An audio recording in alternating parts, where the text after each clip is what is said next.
I vividly remember the headlines and the constant news coverage after the tragedy at White House Farm that August back in 1985. I was 24 years old and a young actress living and working in London when it happened. It was horrendous and incredulous in equal measure, but the case seemed to be wrapped up pretty quickly. It was deemed to be 4 murders and a suicide, and then overnight everything changed. For about a week I too accepted this new narrative. The perpetrator now was apparently the greedy and manipulative surviving member of the Bamber family, Jeremy, the younger son, who had planned and executed the massacre in order to inherit everything. Money, money, money, according to the press reports. This was Thatcher's Britain, after all. I followed the case avidly after that revelation, and remember noting that Jeremy and I were the same age. He appeared to me to be just like so many other young men who were friends of mine at that time. However, as the weeks went on, things didn't seem to add up, and the evidence eventually used to convict him seemed contrived and ridiculous to say the least. I do remember feeling very uneasy when he was jailed for life, and I continued to follow the case whenever possible. I bought every new book that was published regarding the tragedies at White House Farm, and life went on as normal as it does for the majority of us.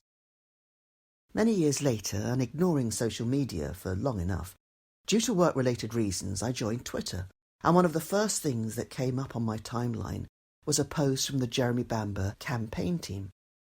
Until then, I didn't know one had existed, and I scrolled down for ages catching up on all of their previous tweets.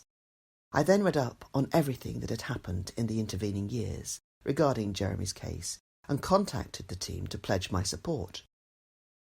I wrote to Jeremy, somewhat at a loss for words, but he replied, and I continued to correspond with him for about a year before I finally went to visit him in Wakefield, where incidentally I was born and have family living nearby.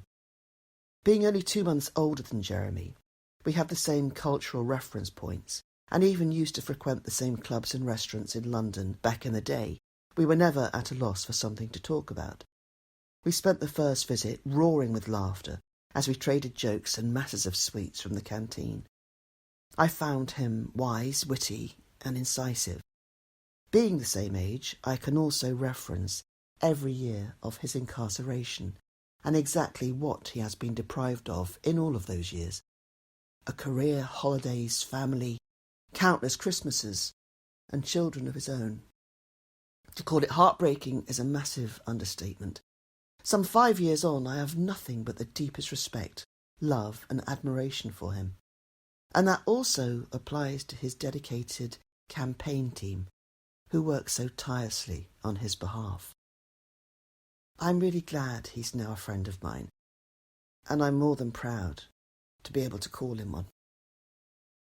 You can join our monthly Zoom Facebook meetings, which have a first look at case material, presentations, guest speakers, legal updates, and your questions answered at our official Facebook, Jeremy Bamber Justice Group.